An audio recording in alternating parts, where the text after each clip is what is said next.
Uống cà phê đi Hiệp ơi, cà phê này ngon em à. Em đang book xe, anh muốn xuống sân bay Huế thì đi loại nào đây? Để anh xem cả. Chọn xe đi, xin mời.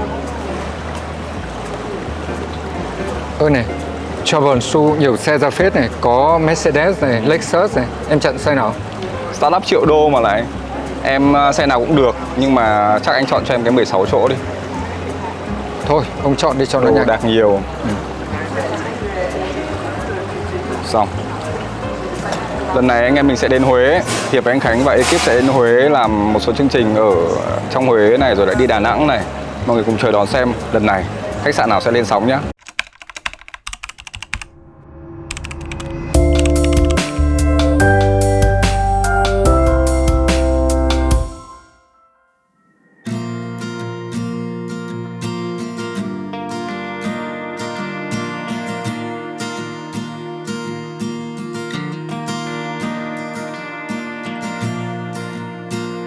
Khách sạn trong chương trình Hotel Tour hôm nay là một khách sạn rất đặc biệt, là Azerai Lakedang Huế. Ở Hà Nội thì có khách sạn Metropole, và ở Huế có khách sạn rất đặc biệt là Azerai.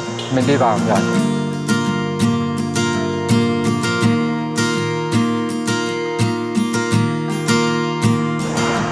Chào các bạn. Chào mừng anh Khánh và anh Hiệp đến với Azerai Chào La em. Residence Huế. Chào Rất Hiệp. là vui được đồng tiền gặp anh ở đây. Dạ, mời anh Khang ạ. Anh Khánh cho mượn chứng minh thư đi để check in. Anh quen rồi, các bạn có thông tin rồi, quen với cả anh Minh tổng giám đốc đây nữa rồi. Nhà Yến Dạ, à? dạ. Thì bây giờ Chào anh em. mời các anh đi tham quan một vòng và sau đó là những phòng luôn ạ. Này, Dạ. nhưng trông hình này hình như cũng giống ông Hiệp đấy, có đúng, có giống không? Cái người ngồi giữa nhìn cũng hơi giống nhỉ? Dạ, đây là hình vẽ ba vị quan của Triều Nguyệt. Dạ, nó được vẽ từ hình ảnh thật, được chụp vào những năm 1920 và 30. Dạ. Chúng ta đang ngay ở tòa dinh thự cổ. Tên là La Residence, ngày xưa được xây dựng từ năm 1930 bởi thống đốc Pháp. Và tòa dinh thự này thì có bề dày lịch sử hơn 90 năm. Và các anh có thể thấy cái nghệ thuật kiến trúc Art Deco rất đậm đẹp ở đây. Từ cái trần rất là cao, sang theo kiểu một bức tranh của thời Art Deco với nghệ thuật phối từ màu sắc, các dụng cụ, vật dụng đồ gỗ ở đây cũng rất là theo kiến trúc Art Deco. Dạ. Chuyên gia có hiểu Art Deco là gì không? Có chứ. Nói cho mọi người nghe một chút đi, chuyên gia. Thôi để sư phụ nói cho nó chuẩn. Sao hôm nay lại khiêm tốn thế nhỉ? Art lão đắc Deco thọ. đấy là một trong những trường phái nghệ thuật của những năm 30 và 40 của thế kỷ 20. Tại vì sau một loạt các trường phái kiến trúc thì mọi người đã cảm thấy nhàm chán, kiểu như là thuộc địa rồi của thời Phục Hưng cổ điển ngày xưa, các loại rắc rối, hoa văn họa tiết lằng nhằng, thì bắt đầu Art Deco quay ra một trường phái mới, nó sẽ đơn giản hơn, nó hiện đại hơn, và người ta sẽ thường là để áp dụng cho trong cuộc sống liên quan đến nhiều về công năng, về tính năng sử dụng nó sẽ ổn hơn. Art Deco thì bắt đầu là phát triển ở Pháp, nhưng thực ra thì sau đấy được áp dụng và nó lại thành công và rất nổi tiếng là ở bên Mỹ. Và bên Mỹ có hai tòa nhà rất nổi tiếng và điển hình cho cái thiết kế của Art Deco. Đấy là chính là tòa nhà Empire của Empire ở New York và tòa nhà Manhattan, hai trong tòa nhà đấy rất nổi tiếng sau này. Dạ. Có đúng không hả chuyên gia? Hình như cái đoạn là em hơi confused tí nhá. Là Colonial Indochine ấy và Art Deco thì cái nào có trước, cái nào có sau? Canonai là có trước chứ còn đâu. Canonai Thực ra Canonai nó sẽ hơi khác một chút. Tức là khi các kiến trúc của Pháp đấy, Pháp là một nơi mà đô hộ rất nhiều các nước trên thế giới, thì họ mang cái ảnh hưởng của cái văn hóa kiến trúc của Pháp vào các cái thuộc địa, thì người ta kết hợp giữa những cái bản sắc của cái thuộc địa đấy và tinh hoa của Pháp thì người ta gọi lên là Canonai. Colonial là một cái thuật ngữ thì gần đây là hiện thấy hơi mọi người có khai báo hơi sensitive, nhưng thực ra nó là lịch sử. Đúng rồi. Thì mình chấp nhận nó thôi. Thực ra đấy nó là tinh hoa mà kết hợp. Tức là hai bên. Colonial này rồi đến Art Deco và Colonial sang Đông Dương thì mình có Indochine đúng không? Đúng rồi. Ok, hiểu. Cảm ơn sư phụ. Dạ, khu vực chúng ta đang đến đây là Le Gouverneur Bar và chúng ta đang ở tầng trệt. Lúc này các anh vừa đi qua là khu vực sảnh lễ tân, lobby để đón tiếp khách. và ngay bên cạnh đó ở bên phải là nhà hàng Le Parfum. Thực ra em muốn nói từ đầu á, tức là khi vào La Résidence thì mình thấy là mọi thứ nó đều có màu thời gian, mọi thứ luôn, từ sàn, cái này cũng rất là lâu năm rồi, sàn gỗ lim hồi xưa đúng không? Từ những cái bộ bàn ghế này, thậm chí cả những cái tấm nệm này, đúng không? Nhưng mà giả sử nó mà đi ở bên ngoài một mình ấy, thì chúng ta chưa chắc đã thích nó đâu, đúng không? Tại nó không matching, không đẹp matching. nhưng đặt vào trong cái khung Nhưng cảnh trên này một cái tổng thể này lại có một cái giá trị thì nó về lại lịch sử.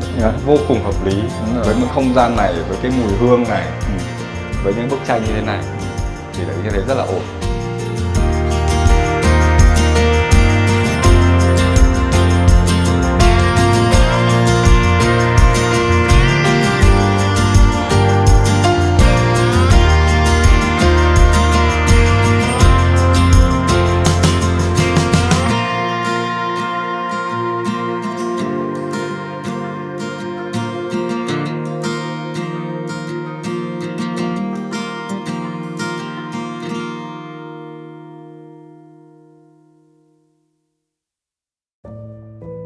Khách sạn có tất cả 122 phòng, chia làm 3 hàng chính: Superior, Deluxe và Suite. Và chúng ta đang ở đây là một phòng Superior hướng sông. Điểm nhấn của phòng này là sàn gỗ tinh tế và cái gạch terrazzo. Và kèm theo đó là view sông Hương rất đẹp. Cái gạch này em hơi tò mò là không biết là từ thời xưa hay là sau khi sang thương hiệu Azerite. Hai cái tòa nhà mới này á, lúc sang thương hiệu Azerite từ 2017 cho đến 2019 là bên em đã nâng cấp và chỉ giữ lại 4 bức tường thôi, còn tất cả là đều làm mới, nhưng vẫn tiếp tục mang cái art deco vào đồ gỗ nội thất và trang trí ở trong phòng. Dạ. Nhưng mà nhìn vẫn kiểu rất là cũ, mang màu của thời gian nhỉ. Điều đầu tiên thấy ở phòng này anh Khánh đập vào mắt luôn chính là cái ban công rất rộng. Em mở cửa em đã nhìn thấy cái ban công rất lớn kia rồi. Và thích nữa là nhìn ra sông Hương. Sông Hương. Ban công rất rộng và thoải mái. Phóng ghế tầm view cho hai anh chị ngồi ngắm sông Hương. Thích cái là đây có một cái hàng rào bằng cây này, nó cũng rất nhẹ nhàng, cho nó có một cái privacy riêng biệt riêng, đúng không? Lại cảm giác hơi xanh tươi một chút. Cái thứ hai em thích ở cái phòng này anh Khánh, mà hạng phòng đầu tiên đã có luôn, là cái sofa bed này. Sofa bed này thì nằm ngồi ngả ngớn đọc sách, xem iPad, và thậm chí trẻ con nhỏ nhỏ một chút nằm đây ngủ không vấn đề gì. Cái này cũng là một điểm add thêm khi mà bên em chuyển qua Azerite là thương hiệu mới. Dạ, và trong phòng thì cũng có thêm một số amenity cho khách, giống như các loài hạt, hoa, trái cây khi nhận phòng. Dạ, và giống hạt như này là miễn phí hay khách phải trả tiền? dạ, miễn phí. Nhưng cái khác biệt ở đây là em rõ ràng em thấy là thứ nhất là cái giỏ hoa quả này, anh Khánh khác biệt gì không? Đây không nhiều phải được gọi là giỏ, đây là khay hoa cây quả. hoa quả nhiều, nhưng lại không có những cái hoa quả mà dễ hỏng. Em rất là ghét cái giỏ hoa quả, khay hoa quả mà bị cắt ra rồi anh, xong rồi phin lên. Thực ra thì nó có hai cái tranh luận. Các khách sạn 5 sao thì một số mọi người cứ thích là cắt ra để cho khách tiện ăn, nhưng mình thì không thích. Đúng. Mình thích để như này là vì lúc nào mình về mình ăn thì ăn, mà không ăn hôm nay thì mai mình ăn, còn để cái kia nó hỏng luôn. Dạ, và rồi. cái này nhìn nó sẽ tự nhiên hơn, đúng không nhỉ? Đây, khác biệt tiếp theo mọi người có thể thấy này. Những cái hoa quả hạt sấy. Đấy, vừa hỏi Cái xong snack. đây, miễn phí luôn nhá. Lại còn có 3 loại nữa chứ. Yến, concept nhà tắm của Azerite thì có gì khác biệt đấy? Dạ, concept nhà tắm của Azerite thì nó được áp dụng chung cho tất cả các khách sạn Azerite ở Việt Nam. Dạ, ở Huế, Cần Thơ và Cây Gà. Dạ, thì cũng là concept bồn rửa mặt đôi. Và các anh nhìn được vào trong nhà tắm thì cái hệ thống gạch tường nó rất là đặc biệt. Trên cái phần bồn này thì em thấy em thích nhất, thứ nhất là hai cái gương, đúng không? To, rộng, nhìn rất là phê. Đẹp trai thì ngắm. Còn Thứ hai, em luôn luôn nói với các bạn làm các khách sạn ấy, là cái bộ pin-up, đồ mỹ phẩm này, thì mọi người ở các khách sạn là hay bị là cái phần ấn này nó luôn luôn hay bị rơi ra, hay bị gì. cái này nó chắc chắn và làm cái một này inox thích làm hơn. rất là dễ chịu, động tác ấn rất là thoải mái, và nó không bao giờ rơi ra, kiểu này không bao giờ rơi ra. Nhưng mình đoán nhá, của người Nhật thiết kế sẽ có một cái đặc biệt đây, mình xem có đúng không nào. Đoán rất đúng luôn, biết là cái gì không? Cái gì anh Khánh? Cái chỗ bao giờ người ta có cái chỗ để mà ngồi được ở đây. Đấy, đặc biệt vào chỗ treo khăn tắm. Và đặc biệt là cái kính này nhá, nó khác các khách sạn khác. Mình phải nói, các khách sạn khác người ta dán vào trông nó không elegant. Em có nhớ không, mấy nơi nhưng cái này rất đẹp, rất elegant, rất ổn.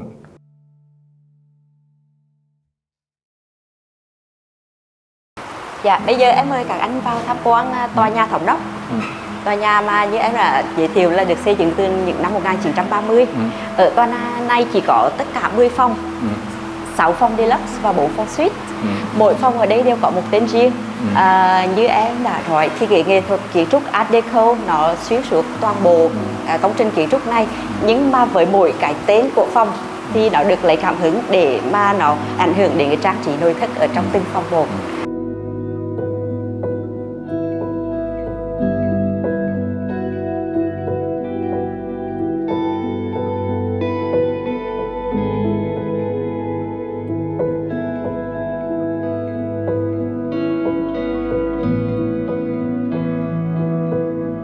Mời các anh vào tham quan phòng suite của khách sạn.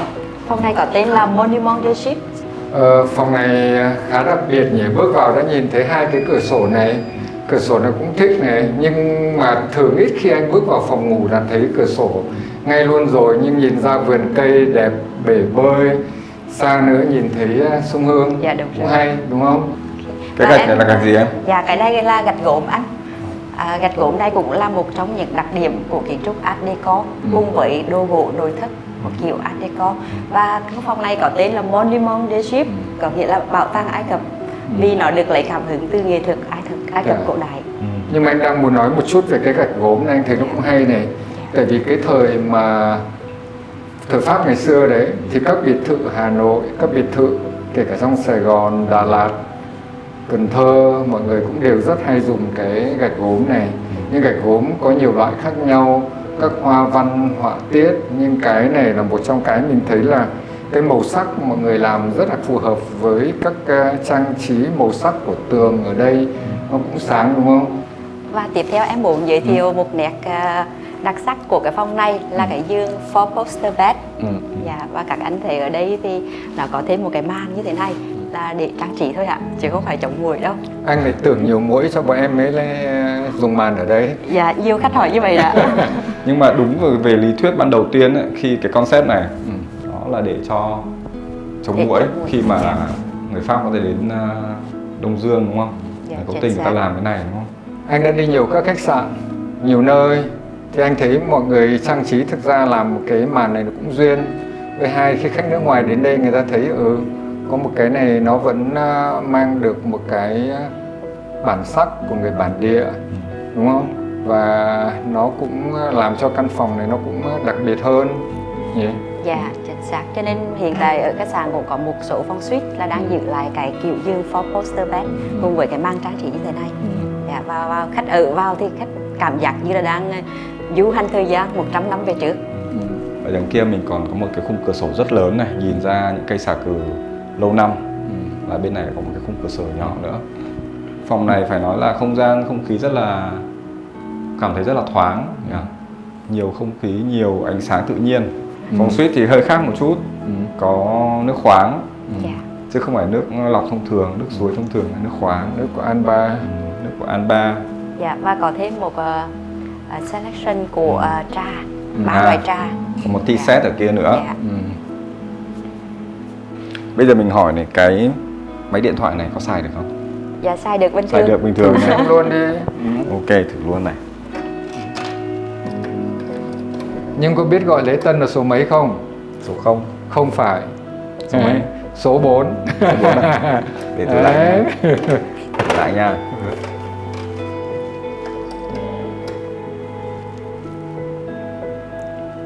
Lễ tân à? Chào các em. Anh sẽ test điện thoại thôi. Thank you. Mình nói chuẩn chưa? Chuẩn luôn. Tức là cái này đấu được vào tổng đài bình thường luôn nhỉ? Dạ. Tại vì có một số khách sạn có điện thoại cổ để trong phòng nhưng là chỉ là decor Để thôi. trang trí đúng không?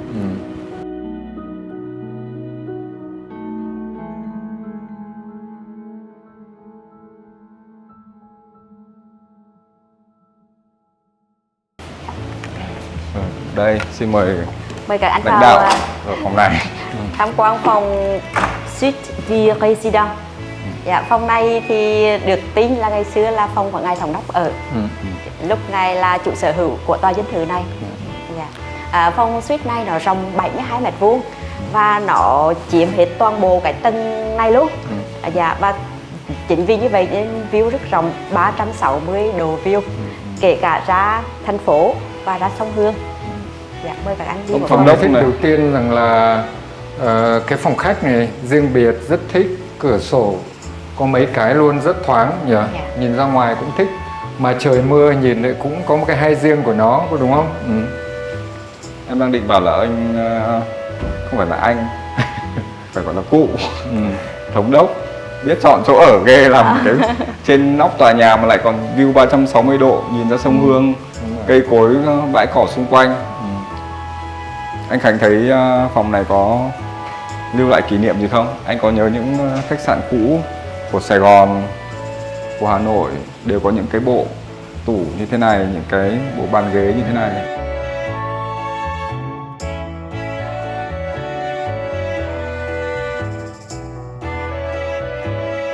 Nhà tắm này thì rất là rộng và thoải mái. Trong ngoài kia có bồn rửa rồi, ở trong này lại tiếp tục 2 bồn rửa hai bên, tổng cộng là có 3 bồn rửa. Lý do nó khác nhau. Phòng khách khi ta khép cái cửa vào thì khách người ta rửa tay ngoài ấy được, không vào trong cái khu vực riêng tư này, nhạy cảm này, có đúng không? Thích, có bồn tắm, có cửa sổ, kể cả cái khung cửa sổ và cái họa tiết hoa văn này cũng thú vị.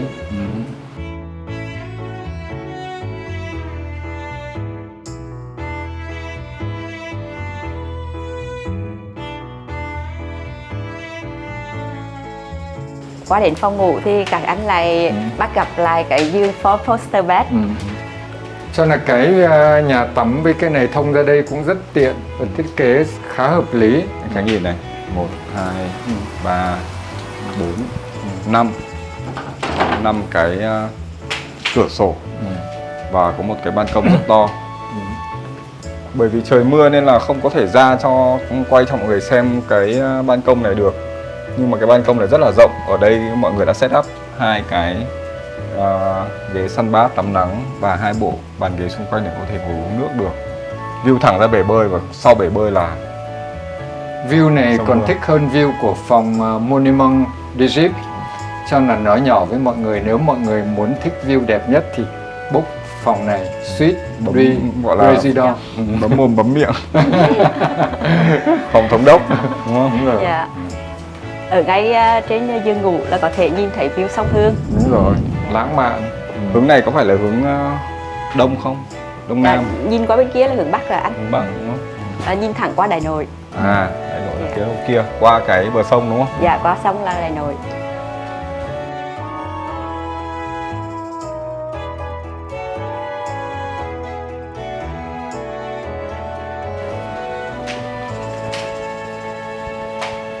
Một cái phòng suite nói về diện tích thì không phải là một phòng suite quá là lớn, hơn 70m, 78, Dạ, 72 mét vuông. 72 mét vuông. Nhưng mà thực ra lại thành rất lớn bởi vì view 360 độ là một. Thứ hai là có một cái ban công khổng lồ Dạ, chính xác. ở ngoài và cái tầm nhìn của nó thì không như lại chắc là tốt nhất ở Huế nữa rồi, không còn phòng nào tốt hơn. Dạ, nó nhấn mạnh cái nguyên lý kiến trúc của người Pháp là người ta giữ ở phía trong phòng rất là ấm cúng và vừa phải, và khu vực phía ngoài ban công terrace thì rất là thoáng đãng và có thể enjoy nhiều hơn. Cái thích cái nữa ông Hiệp đứng che mất từ cái view từ đây nhá, phòng ngủ nhìn ra cái cũng thích, mà nhìn ra phòng khách này cũng thích, đúng không? Nhá. Thôi lần sau thì gọi là book ấy, trả tiền ấy thì thôi trả tiền phòng thường, xin Yến upgrade lên, nâng cấp lên cho phòng này Dạ, rất vinh dự. một hôm trải nghiệm và thống đốc xem thống đốc ở thế nào. Cảm ơn trước đi. Cảm ơn Yến nhá. Dạ.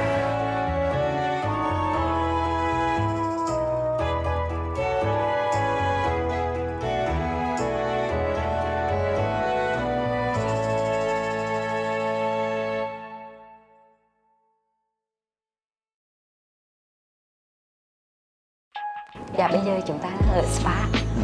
Lớp spa này được nâng cấp từ năm 2017, mở rộng hơn 500 m². Và bây giờ hiện tại là có tất cả 6 phòng trị liệu. Và trước hết thì em sẽ mời hai anh vào xem beauty salon của lớp spa. Nếu mà khán giả mọi người thấy anh em chúng tôi hơi nhỏ nhẹ một tí á, là bởi vì bây giờ đang có rất là nhiều khách sử dụng nên là mình nói nhỏ. Ở trong khu vực này thì bên em cũng làm các dịch vụ cơ bản như là manicure, pedicure, sơn sửa móng tay, móng chân, và đặc biệt là có làm cái dịch vụ gội đầu truyền thống.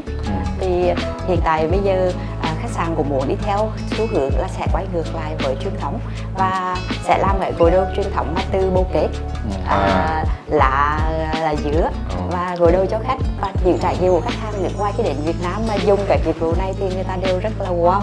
Và ở đây em cũng giới thiệu luôn một cái trị liệu rất là đặc sắc của La Residence. Nó làm từ những nguyên vật liệu thiên nhiên như là hoa hồi, lá xả là hái ở trong vườn luôn, rồi quế, gừng, muối, và làm nên những cái như thế này. Và sau khi hơi nóng thì sẽ được ủ lên người của khách để cho thư giãn cơ và làm thanh thản thân tâm trí. Em có biết lúc đầu tiên bước vào Le Spa ấn tượng cái gì? Dạ mùi hương phải không ạ? Đúng rồi, mùi hương rất đặc biệt nhá. Dạ được rồi. Cô này đoán đúng luôn. Em lại rất để ý cái design đấy, tranh, bức ảnh tối giản rất đẹp. Trong quá trình mà nâng cấp cải tạo spa thì vẫn tiếp tục giữ lại cái nghệ thuật kiến trúc Art Deco và làm mở rộng lên để cho nó hiện đại sang trọng nhưng vẫn hài hòa với kiến trúc cổ hiện.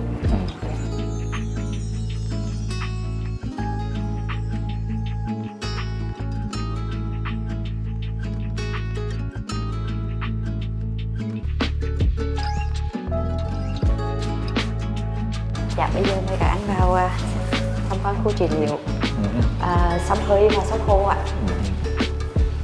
Và ở đây thì có luôn cái đài phun tuyết, đá tuyết. Đây cái này mọi người, cái này nó rất đặc biệt, không phải đâu cũng có này. Máy làm đá. Chị em thì thích cái này hơn, anh em thì thấy xui. Làm săn lỗ chân lông đúng không? Đây thích lỗ chân lông này, da đẹp hơn. Anh thì thích đầu tiên đây là cái màu sắc mọi người đang dùng, cái màu ốp lên tường này rất trang nhã nhặn, đẹp phải nhỉ. Elegant. Chọn gạch này khéo nhỉ. Mỗi ô khu vực tắm này đều rất là đẹp. Dùng nét bo cong mềm mại, raining shower mà rất tinh tế, mà làm rất ổn. Cả những cái bo ốp tường bằng đá kia cắt mạch, các chi tiết họa tiết này. Cái khu vực này có lẽ là có cái tinh thần thương hiệu Aserai nhiều nhất đúng không? Đây chính là cái mới ở trong cái cũ. Giữa cái La Residence cũ lịch sử thì có khu vực này lại là cái tinh thần mới mẻ và sang trọng mà nó không bị chênh lệch nhau gì cả.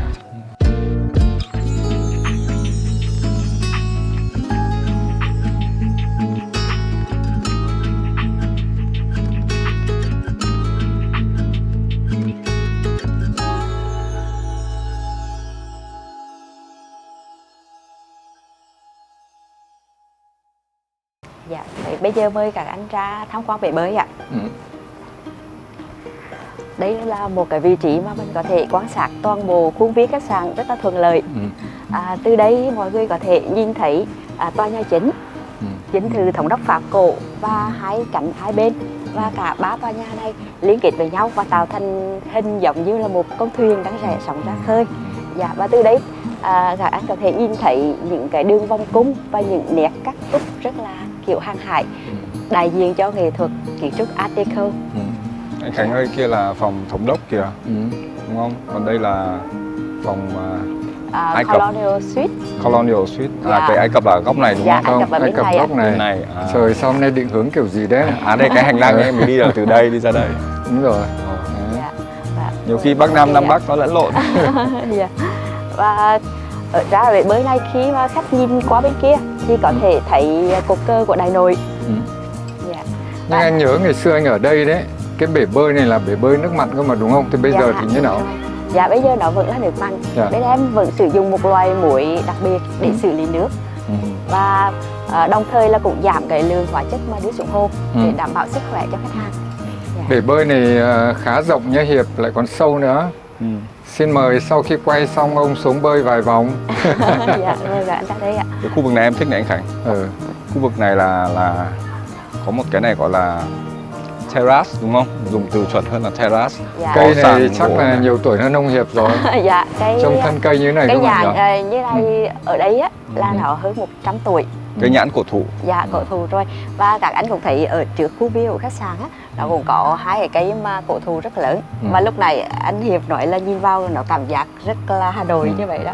Dạ. Nhưng mà cây nhãn này có ra quả nữa hay không? Dạ có. Ôi thế à? Dạ, hàng năm vẫn ra quả. Xịn thế. Cụ già rồi mà cụ vẫn sinh nở tốt. Dạ.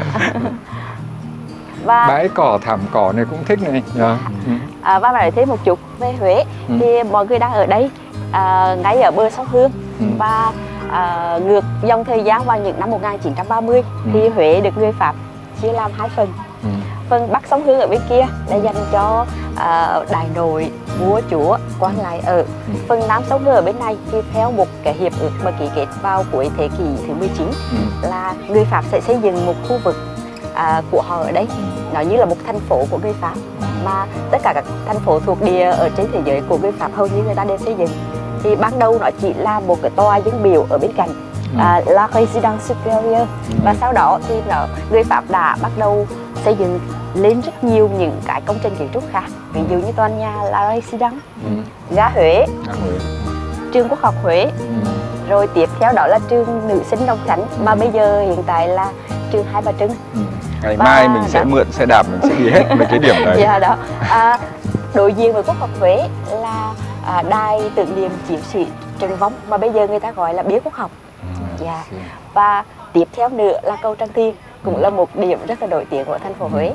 Và một điều may mắn mà khi người Pháp xây dựng nên cái thành phố mới ở bên này thì người ta rất tôn trọng nét đẹp của dòng sông Hương, cũng như là tôn trọng cái vẻ đẹp của thành phố Huế.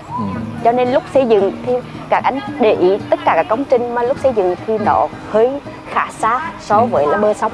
Để nhìn từ bờ sông vào thì các anh vẫn thấy được là cả bãi cỏ và khung cảnh rất là thanh bình. Bảo vệ được sông này, sông có tầm nhìn view tốt này.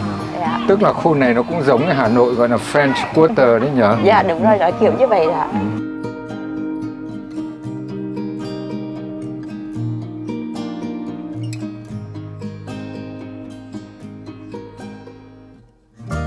Bể bơi này thì cái độ dài của nó khá là dài, 27 mét và cũng khá sâu. Nó dao động từ 1,6 cho đến 2,7 mét về độ sâu. Nói về anh Khánh mà muốn nói về quy định về bể bơi thì anh hãy quên đi. Vì bể bơi này là khác biệt hoàn toàn, nhưng mà phải biết bơi nhé. Tuy nhiên ở đây có đầy đủ nhân viên cứu hộ. Quên, mà. thực ra quy định là nếu như bể bơi sâu thì có nghĩa là có nhân viên, có chứng chỉ hành nghề thì không có vấn đề gì cả. Sâu nhất là bao nhiêu? Dạ 2,7 m. 2,7 m, tức là gấp đôi. Còn thấp nhất? Dạ 1,6 m. 1,6 m. Mọi người có con nhỏ ở đây là phải rất là cẩn thận. Dạ, cháu trẻ em thì có khu vực riêng. Đúng rồi, đây có cả hàng rào rất cẩn thận ở đây. Bể bơi này thích nữa, ngoài cái việc mà mọi người bể bơi nước mặn bơi rất dễ chịu, rất thích và rộng. Nhưng tại vì ở xung quanh đây nó cũng rất rộng, có view luôn, các bạn có thể làm được rất nhiều các thứ ở đây.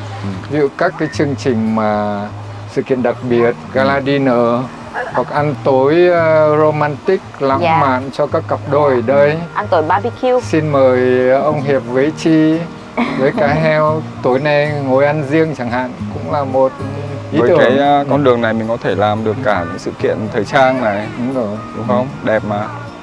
Cái event ngoài trời này làm rất là ổn rồi. Đám cưới đây chắc làm nhiều đúng không nhỉ? Dạ đúng rồi, có thể đến 500 khách.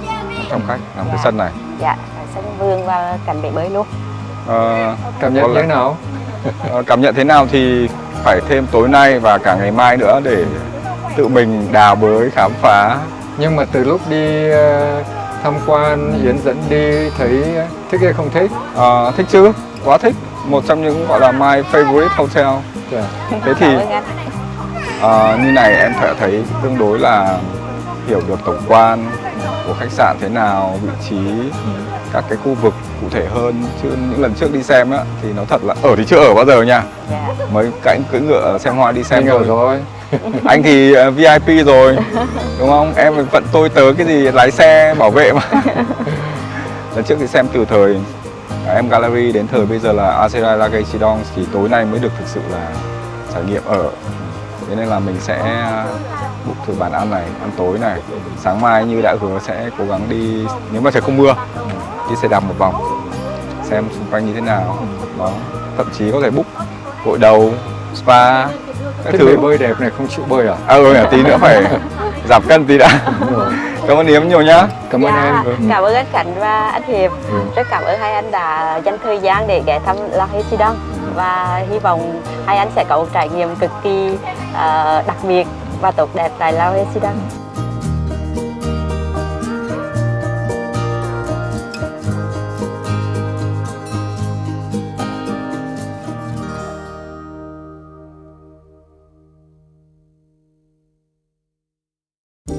Tối nay theo chương trình anh em mình sẽ được ăn món dành cho Nhật Hoàng năm 2017. Đúng rồi. Là những món Việt Nam nhưng được làm với phong cách của Aserai, có fusion một chút, nguyên vật liệu thì ngoại nhập. Em rất là kỳ vọng tối nay để bụng trống, trưa nay em ăn tương đối ít chút. Xem là có ngon không. Sao điểm giao khỏi của Nhật ạ? Của Nhật. Đúng là phục vụ cho Nhật Hoàng với cho thủ tướng có khác đúng không? Trên này là mình có cá ngọc với lại salad, thì có ít hương quật. Dạ rồi em mời ạ. Cái này bằng gì ta? Thường là các bạn sẽ làm bằng bột làm cho nó tiện và vẫn có thể ăn được. Thử ăn kèm cái miếng quất lắc cắt sát ra xem. Anh thì vẫn cảm nhận luôn là của người Huế làm món ăn đậm đà nên mình gọi lịch sự. Với mình thì vẫn hơi mặn một chút, anh ăn nhạt nhưng mà anh nghĩ là ổn. Em thì không thấy mặn. Dạ. Em không thấy mặn. Dạ, đây là món tắp Huế tapas, tắp món Huế. Anh đợi cho. Dạ, Ờ. dạ rồi. 3 loại nem này em nhìn thấy với một loại gỏi. Cái gói này là gói xoài, cà rốt. Dạ. Món xoài là món anh rất thích mà các bạn trình bày món này cũng đẹp. Nhưng anh nghĩ là có thêm, thôi em giới thiệu món này trước đi rồi anh sẽ hỏi. Mình salad xoài với lại gói xoài với cà rốt với tôm sú, cháo tôm, mình xiên trong cái sả, dạ, và gói cuốn tôm thịt và nêm rang heo, dạ. Mình dùng tất cả cái này với là nước mắm chua ngọt, tức là đây là đặc sản, các loại đặc sản của Huế. Dạ. Đầu tiên là ăn cái gỏi xoài trước đúng không?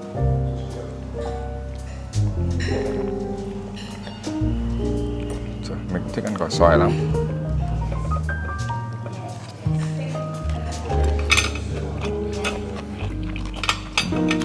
Cay vừa. Kể ra cay thêm một chút nữa thì ngon hơn. Nhưng có biết tại sao cái gỏi xoài này ngon không? Sao anh? Vì các bạn ấy chọn xoài nó không quá chín, nó vừa phải, cho nên ăn nó sẽ giòn giòn và tại vì khi chín qua ăn cũng sẽ không thích đúng không? Nào ăn thử một xào tôm xem nào.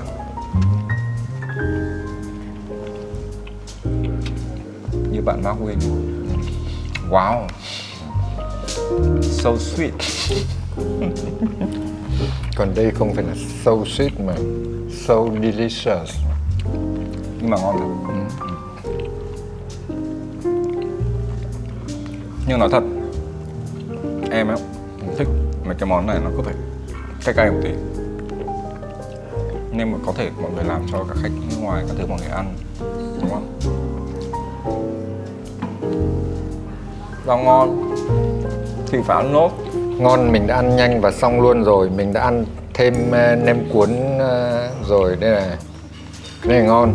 Nhưng anh nghĩ phải cho thêm mấy cái rau gia vị nữa, nó sẽ dậy vị hơn, sẽ thích hơn. Tôi ăn cái này nó thanh thanh vừa phải, nhưng cái này nó phải dậy vị, nó sẽ thích.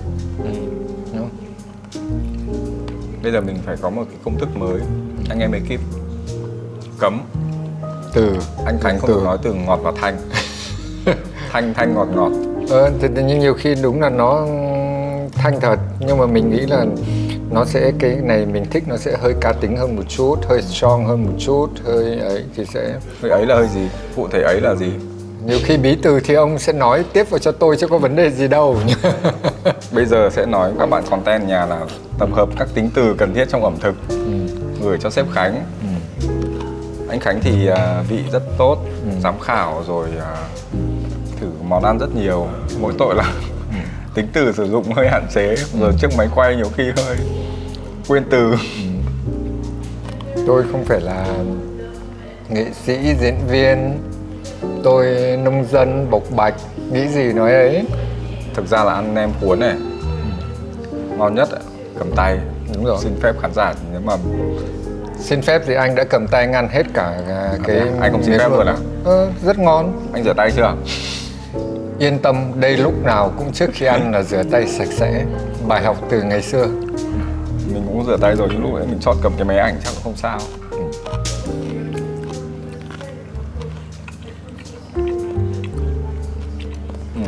Cái này cũng hơi thiếu hớp chút. Đúng không? Anh nói Thêm chuẩn hớp. luôn mà. Thêm hớp sẽ tốt hơn. Bây giờ anh đã sang đến món nem rán rồi nhá. Lẽ ra mình phải ăn từ nem rán nhỉ? Vẫn còn nóng. Cái nem bọc này rán giòn, mà thích là vì nó không đọng mỡ quá nhiều. Dạ. Có dùng món salad cờ bơ miền không ạ? Rất ngon. Em nhìn thấy chưa, hết rồi chẳng có cái gì. Ông Hiệp còn định ăn cả cái. Em đã ăn cả dưa chuột. Đây rồi hả? Mấy bông hoa, bao nhiêu bông hoa cũng ăn hết rồi. Dạ, cảm ơn ạ. Dạ, đây là súp bào ngư hạt sen ạ. Nhưng cũng lạ nhỉ, anh ăn nhiều súp bào ngư thì anh chưa bao giờ anh ăn với hạt sen thì phải. Dạ, hạt sen ở Huế mình là nổi tiếng. Như là cơm hạt sen, chè hạt sen. Nên như bây giờ mình cũng Anh hiểu, tức là hạt sen ở Huế thì ăn với cơm các thứ thì ok, nhưng anh không hiểu rằng là không cho đến nó có hợp không nhỉ? dạ, bảo Huế cũng có nhiều món súp kết hợp với hạt sen. Thế à? Dạ. Bây giờ Có. món súp bào ngư cũng có hạt sen. Tớ sẽ thử nhưng mà tớ chụp ảnh trước đã. Dạ, em Cảm ơn anh. Mình chỉ cần ông Khánh gửi ảnh là được, coi như mình chụp.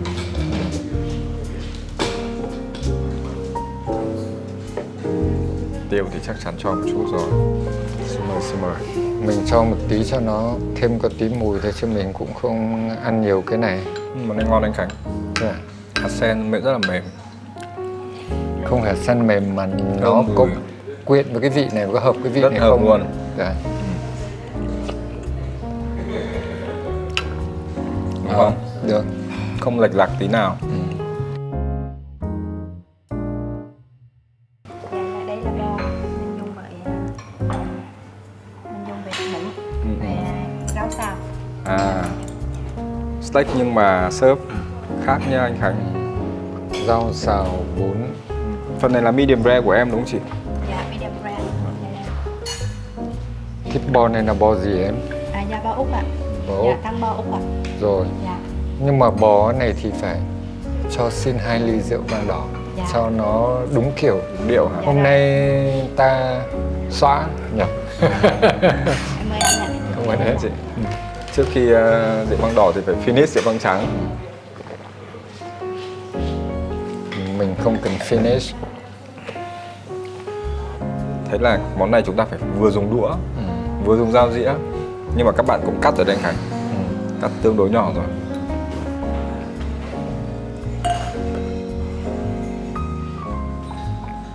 Anh chỉ uống một chút thôi. Dạ. Cho nó ăn với thịt bò cho nó. Đây là sura của Pháp. Ăn thử không ạ? Rất rõ một tí đã thử ăn. Anh Khánh thử. Rồi. Không sao.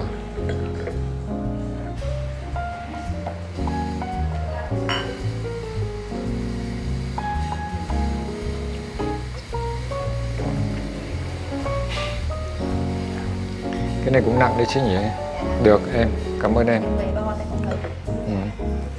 Anh Khánh thử rượu mà mặt vẫn căng thẳng lắm. Cái gì? Tại vì anh ngửi cái mùi này anh thấy nó Không phải đâu. Mọi người xem Hotel Tour ấy, xem cả Legacy Yên Tử, mọi người bảo anh này dậy sớm thiền rồi yoga mà sao mặt vẫn căng thế. Xong em mới phải giải thích là Dạ em mời anh ạ. Cảm ơn ông em. này mặt ông ấy như thế. Cái mặt nó thế rồi đi phẫu thuật cũng không thay đổi được đúng không? Tinh thần chiến đấu rất cao, kể cả khi thiền. Cheers cái. Cheers cái này nào.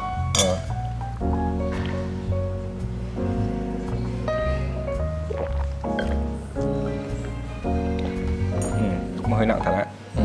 Thôi ăn đi, xem như thế nào.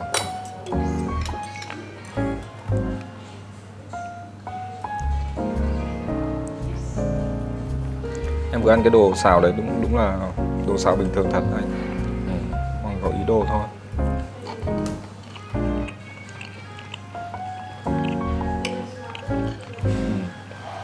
Thịt bò của em đúng medium rare, không sai chút nào. Thịt bò của anh như nào? Rất ngon theo đúng nghĩa là này. Các bạn ấy nướng kỹ thuật, làm kỹ thuật này rất ổn. Đây của anh đúng medium là medium, của em medium rare nó khác. Mà ăn cái miếng thịt bò này vào đấy, nó rất mềm và mọng nước. Nhưng mà cái độ ngọt của nó ngon hơn Black Angus. Cho anh nói với em là chắc chắn đây là bò Wagyu chứ không thể là Black Angus được. Dạ anh enjoy bò hả? Cảm ơn ạ. Em nhìn chưa, lại hết nhãn luôn nhá. Thấy là ngon miệng anh ha. Cảm ơn em. Thực ra là em bắt đầu hơi no rồi đấy. Hơi no là Còn một cả ạ. vâng, tại vì là em nghĩ là định lượng là vẫn hơi nhiều đấy. Không sao. Tại mình ăn 2 men mà. Dạ và đây là cá tuyết ạ. Cá tuyết. À, Cái này được cái là không nhiều đúng không? dạ. Anh nghĩ. Dùng về là khoai tía, tức là khoai tía ngọt mà nghiền. Dạ, với cả mình dùng kèm với sốt salsa, cà chua với nấm. Em ơi ạ. Nhưng mà cũng may phần cá tuyết này nó cũng không nhiều. Phần bò thì nhiều. Ngồi thở tí xong nó trôi no quá.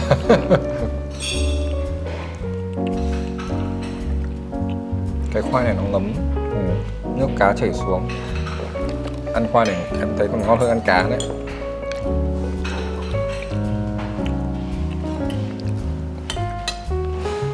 Uống tí nước để cho thay đổi vị.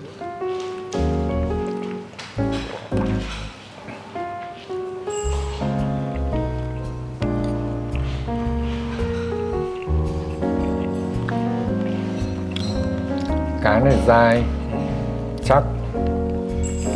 Vẫn dùng một từ là thịt ngọt.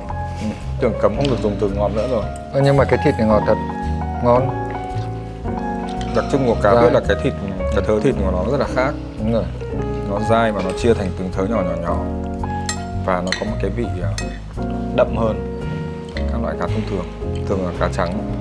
Thì cá tuyết em thấy là ở đây là vị khá đậm. Dạ, đây là đậu miệng ạ.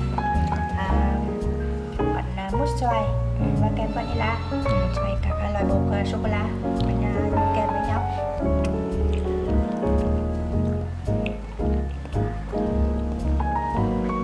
Xoài này ngon, thơm, không ngọt quá, vừa phải.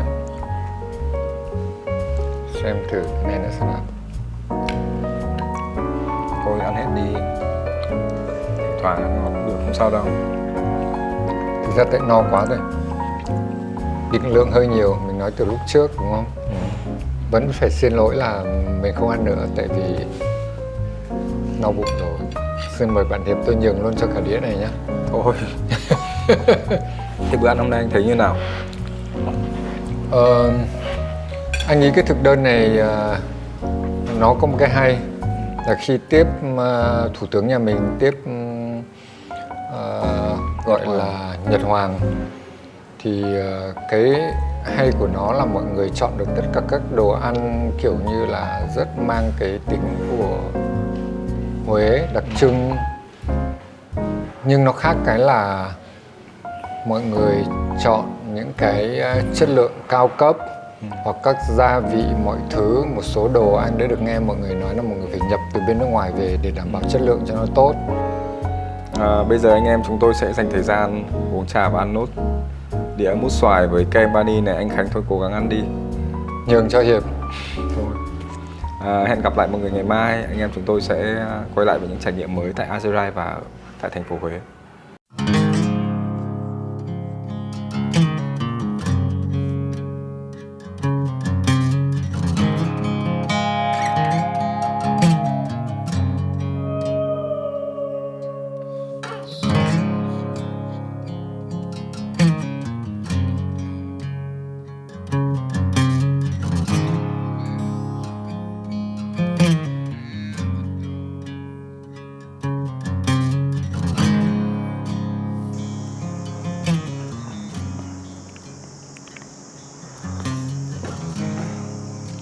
Sáng sớm ở Azerai với cái ban công rộng và chill thế này, ngồi ngắm sông Hương.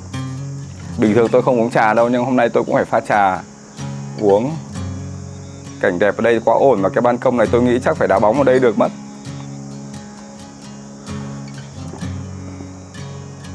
Bây giờ gọi mọi người dậy đi ăn sáng.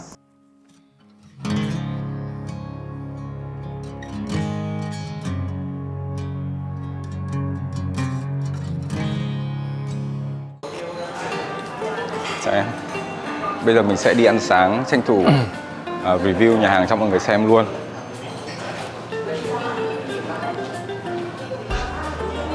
Anh Khánh. Chào Văn Hiệp. Ăn Hôm nay sớm cũng dậy sớm được đấy nhỉ? Cũng không sớm lắm rồi. Dạ. Hôm nay hơi điệu đà tí, dậy pha trà.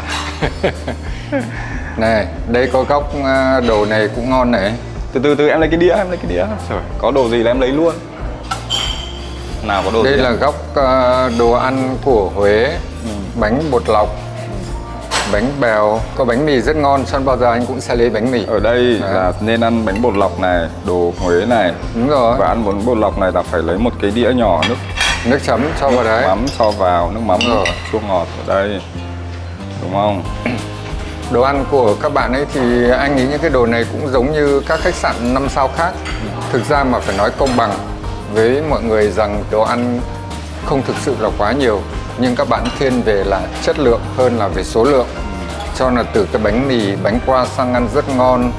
Có cả cá hồi này, các loại jambon này, đồ câu cắt, phô mai, mọi thứ có đầy đủ hết. Nhưng ở đây có một cái đặc biệt Sách Hiệp không để ý nhưng anh đã nhìn thấy rồi. Em đang bảo cái quầy này em thấy có một số món khác các nơi này. Thứ nhất là cái salami này cay, thơm ngon. Xin ông, khách sạn 5 sao các cũng có. Thường mọi người có cái này. Không, có cả cái đấy. Metropole okay. Cũng có, Le Méridien cũng có. Ok. Đây, cái này em cũng thích này. Đấy. Nhưng ít khách sạn có một cái mà Hiệp không biết ở đây. Là gì anh? Đây, phải lùi lại đây mới nhìn thấy này.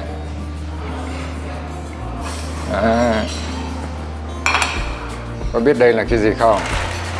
Đấy. Cẩn thận nha, bắn lên tường nha. Không bắn cái này bao giờ, các mở ra rồi. Đây là vang nổ. Rất ít các khách sạn mà phục vụ ăn sáng có vang nổ. Ví dụ như ở Laguna, Ban Nha Tree thì phục vụ champagne, muối sang đông hoặc tai tanger. Buổi sáng còn đây thì phục vụ vang nổ. Đấy. Sáng ra đã rượu chè rồi. Nhưng uống cái này phê và thích lắm. Phong cách đúng không? Anh thích. Em thấy quầy nước Juice kia cũng hay kìa. Các loại nước detox này. Anh đã uống và nước cam đi nguyên chất luôn. Uống rất thích. Nguyên chất luôn. Rất được luôn. Nhà hàng đây thì rất thích.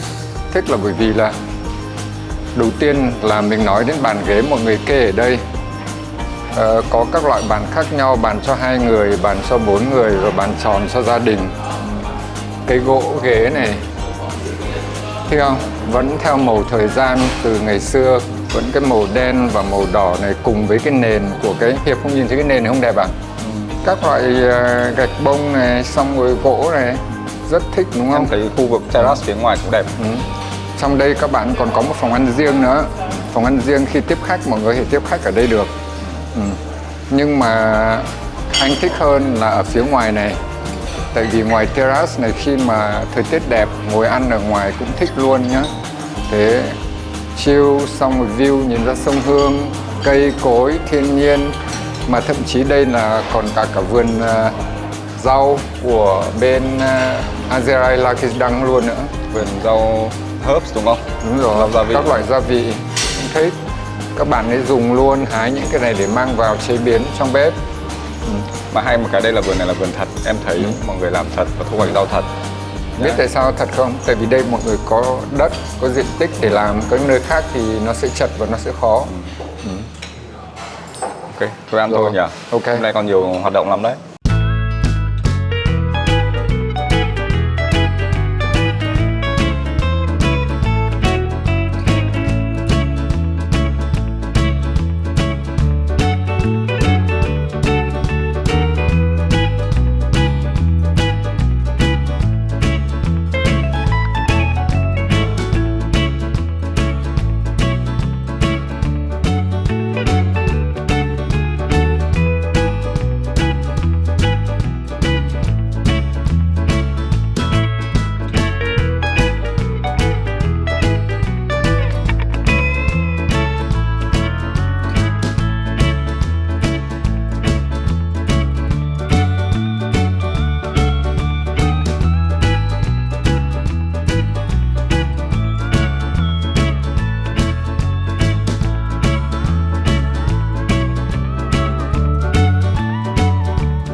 Sao?